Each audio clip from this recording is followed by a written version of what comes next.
নমস্কাৰ, আকৌ এটা নতুন ব্লগলৈ আপোনালোক সকলোকে মই পুনৰবাৰ স্বাগতম জনাইছোঁ। আৰু আজিতো গণেশ চতুৰ্থী হয়। গণেশ চতুৰ্থীৰ কাৰণে আজি মা আৰু মই ভাত খোৱা নাই, তো আজি মা আৰু মই ব্ৰত ৰাখিছোঁ। বাকী খাইছে বাৰু, ছোৱালীকো খুৱাইছোঁ। আৰু সন্ধিয়ালৈ শৰাই এখন দিম বুলি ভাবিছোঁ ঘৰতে। আৰু আবেলি যাম এফালে প্ৰগ্ৰেম মানে আচলতে গণেশ পূজা পাতিছে আমাৰ ওচৰৰ দাদা এজনৰ ঘৰত গণেশ পূজা। তাৰপিছতে আবেলি মানে ওজা আছে, ওজাপালি হ'ব। গতিকে যাম আবেলি খুৰীমাহঁতৰ লগতে ওজাপালি চাবলৈ বুলি। আৰু চাই থাকিব, আপোনালোককো দেখুৱাম কিমানখিনি পাৰোঁ। গতিকে সম্পূৰ্ণ ভিডিঅ'টি চাই থাকিব শেষলৈকে। আৰু পিছত জনাবলৈ নাপাহৰিব ভিডিঅ'টি চাই কেনেকুৱা পালে। আৰু আজি সন্ধিয়া মানে ৰাতিলৈ আমি পুৰি আৰু পনীৰ তৰকাৰী খোৱা হ'ব। সেইকাৰণে বুটকেইটা আগতীয়াকৈ তিয়াই থৈছোঁ। আৰু আহি আছোঁ আমি এতিয়া ওজাপালি চাব বুলি। আৰু আহি পালোহি বাৰু, ওচৰতে, বহু দূৰ নহয়, গাঁৱতে হয় ন। আৰু এয়া আপোনালোককো দেখুৱাইছোঁ অকণমান ওজাপালি আমাৰ। গতিকে চাওক সম্পূৰ্ণ ভিডিঅ'টি শেষলৈকে।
কথা কি খাই যা মিঠা বস্তু খাই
যা আৰু ইফালে হৈছি গেৰা জন্মে জয় ৰাজা ভৈখনবান লিখিয়া কৈছি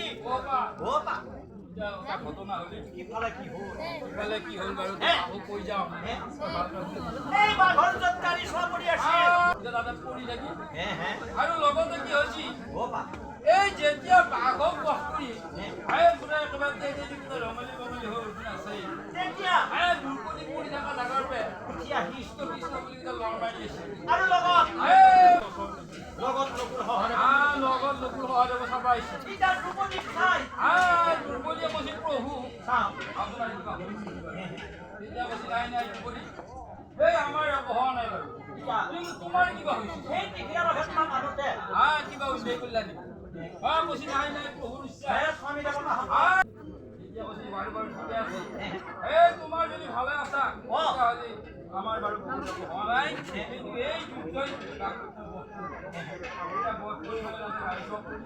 এই ৰকমে ইফালে হৈছি কি য'ত নেকি বাঘৰ গাড়ী চোৱা কৰি আছে ওলাই আহি দুই এক খোজকে আগবাঢ়ি ইফালে আহি আছে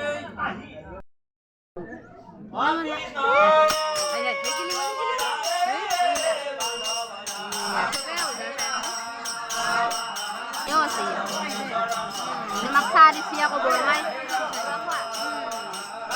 Suaka jaka. Dase ako yan. Kayo gawin dulu kalaban siya.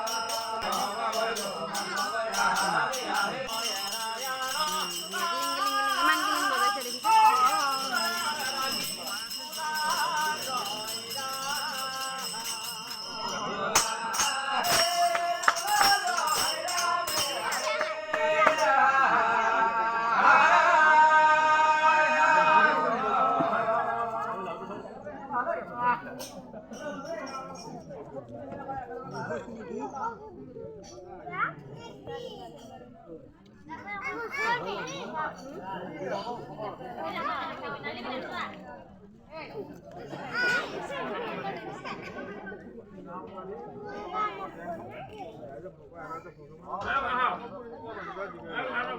আৰু এয়া ওজা শেষৰ সামৰণিৰ পিছত আমাৰ প্ৰসাদ লগতে চাহু খোৱালোঁ আৰু এইখিনি হোৱাৰ পিছত আমি ঘৰলৈ আহিলোঁ যিহেতু মোৰ ঘৰটো এখন শৰাই দিওঁ বুলি কৈছোঁ গতিকে যা যোগাৰখিনি কৰি থৈ গৈছিলোঁ আৰু চাকি দিব লাগিব যিহেতু আৰু আহি অকণমান আজৰি হৈ ফ্ৰেছ হৈ লৈ মই এয়া চাকি জ্বলাইছোঁ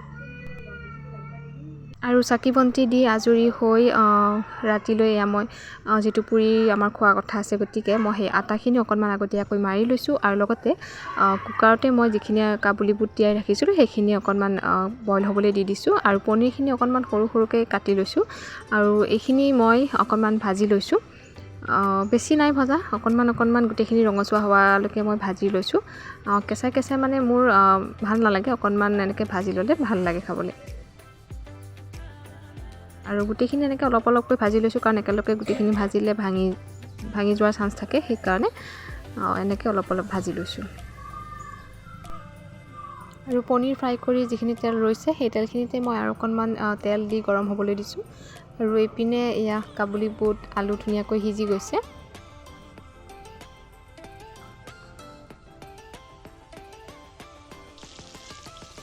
এতিয়া তেলখিনি গৰম হোৱাৰ পিছত তাত মই পিঁয়াজ লগতে আদা নহৰু অকণমান থেতালি ৰাখিছোঁ, গতিকে সেইখিনিও একেলগতে দি দিছোঁ। জলকীয়া বেছিকৈ নাই দিয়া, মাত্ৰ এটা জলকীয়া দিছোঁ, কাৰণ মাও নাখায় জলকীয়া তেনেকৈ। লগতে এটা তেজপাত আৰু তেনেই চিম্পুলকৈ বনাইছোঁ। এইখিনি সকলোৱে বাৰু তেনেকৈয়ে বনায়, তথাপি মই বনোৱাৰ প্ৰচেছটো দেখুৱালোঁ আৰু আপোনালোকক।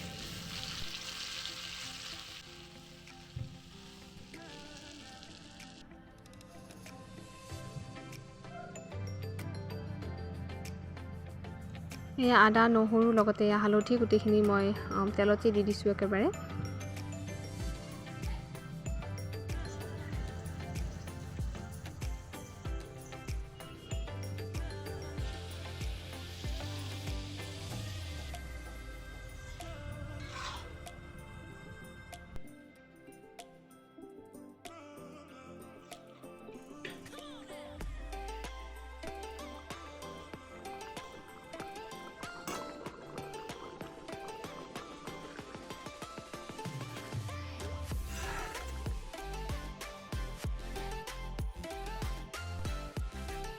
আৰু এতিয়া এইখিনি জিৰা গুড়ি, কাশ্মীৰী চিলি পাউডাৰ লগতে ধনিয়া গুড়ি অকণমান লৈ লৈছোঁ, কিন্তু সেইখিনি মই অকণমান কুহুমীয়া গৰম পানীত তিয়াই ৰাখিছিলোঁ আৰু যেতিয়া নমাব হৈছে সেইখিনি মই দি দিছোঁ।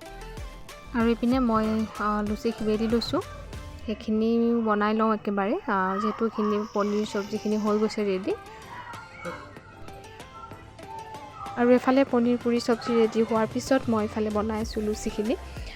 লুচিখিনি পিছত বনাইছোঁ, গৰমে গৰমে খাবলৈ ভাল লাগিব সেইকাৰণে। আৰু প্ৰায় সকলোখিনি ৰেডি হৈ গ'ল বাৰু, যিহেতু মই আগতেই মাৰি থৈছিলোঁ মই আটা ময়দাখিনি। আৰু এইপিনে আমাৰ পনীৰ পুৰি চব্জি ৰেডি হৈ গ'ল। আৰু ঠিক আছে, আমি খাই লওঁ। আৰু আজিৰ ভিডিঅ'টোৰ পৰা মই বিদায় লৈছোঁ। লগ পাম অন্য এটি নতুন ভিডিঅ'ৰ সৈতে। Bye bye.